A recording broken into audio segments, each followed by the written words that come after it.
আজ শুভ আষাঢ়ী পূর্ণিমা। বাংলাদেশ সহ বিশ্বের বিভিন্ন বৌদ্ধ প্রধান দেশে গভীর ধর্মীয় শ্রদ্ধা ও ভাবগাম্ভীর্যের মধ্য দিয়ে দিনটি উদযাপন করা হয়েছে।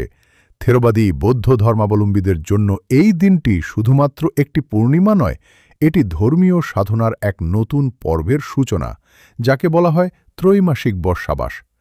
বিহারগুলোতে ভোর থেকেই শুরু হয় পুণ্যার্থীদের আগমন। তারা এই দিনে অষ্টশীল গ্রহণ করে উপবাস পালন করেন। অনেকে পঞ্চশীল পালন করেও দিবসটিকে পুণ্যময় করে তোলেন। উপাসক উপাসিকারা ধূপ, দীপ, পুষ্প ও প্রদীপ প্রজ্বালনের মাধ্যমে বুদ্ধ, ধম্ম ও সংঘকে শ্রদ্ধা জানান। বিহারগুলোতে আয়োজিত হয় পিণ্ডদান, সংঘদান, ধম্মদেশনা ও বুদ্ধ পূজা। এই দিনে বৌদ্ধ ভিক্ষুগণ নির্ধারিত বিহারে বর্ষাবাস আরম্ভ করেন। বর্ষাবাস পালিতে বর্ষাবাস নামে পরিচিত, অর্থাৎ বর্ষাকালের ৩ মাস একটি নির্দিষ্ট স্থানে অবস্থান করে ধ্যান, ভাবনা, পাঠ ও শিলাচার পালনের একটি অনুশাসন। আজকের দিনে ভিক্ষুগণ ইমং তে মাসং বস্যং উপেমি এই পালি উচ্চারণের মাধ্যমে ৩ মাসের ধ্যান সাধনার অঙ্গীকার গ্রহণ করেন। বর্ষাবাসের সময় ভিক্ষু ভিক্ষুণীগণ গ্রামান্তরে চারিকা বন্ধ রেখে এক স্থানে অবস্থান করে ধম্ম অধ্যয়ন ও ধ্যান অনুশীলনে আত্মনিবেদন করেন। উপাসক উপাসিকারা এই সময় তাদের আহার, বাসস্থান, চিকিৎসা ও বস্ত্র দিয়ে সহযোগিতা করে থাকেন। এই সময়টিকে বলা হয় চীবর মাস বা কঠিন চীবর দানের প্রস্তুতির সময়। বিশ্বের বিভিন্ন দেশে আজকের দিনে আয়োজন ছিল বিশেষ।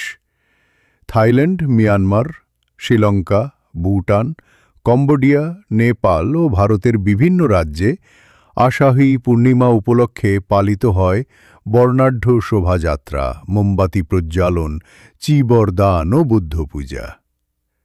বাংলাদেশের চট্টগ্রাম, কক্সবাজার, রাঙামাটি, বান্দরবান, খাগড়াছড়ি, ঢাকা সহ বিভিন্ন অঞ্চলে বিহারগুলোতে দিনভর চলে নানা কর্মসূচি। বিশেষত আষাঢ়ী পূর্ণিমা ঐতিহাসিকভাবেও গুরুত্বপূর্ণ।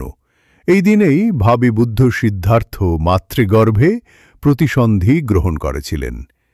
এই দিনে তিনি মহাবিনিষ্ক্রমণ করেছিলেন এবং বোধিজ্ঞান লাভের পর সারনাথে প্রথমবারের মতো ধম্মচক্র প্রবর্তন করেছিলেন। এই দিন থেকেই শুরু হয় সংঘের জন্ম, ধম্মদেশনার সূত্রপাত এবং ত্রিশরণের প্রবর্তন। আষাঢ়ী পূর্ণিমা তাই বৌদ্ধদের জীবনে শুধু এক ধর্মীয় উৎসব নয়, এটি একটি আত্মশুদ্ধির, বিনয়ের ও বোধিলাভের প্রতীক।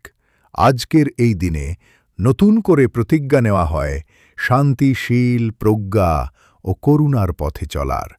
বর্ষাবাসের এই ৩ মাস যেন সকল ভিক্ষু ভিক্ষুণীর জন্য হয় ধম্মচিন্তার প্রগাঢ় অনুশীলন, আর সকল উপাসক উপাসিকার জন্য হয় দানের মধ্য দিয়ে পুণ্য সঞ্চয়ের এক অনন্য সুযোগ। প্রিয় পুণ্যার্থী, সাথে থাকার জন্য বৌদ্ধ বার্তার পক্ষ থেকে ধন্যবাদ।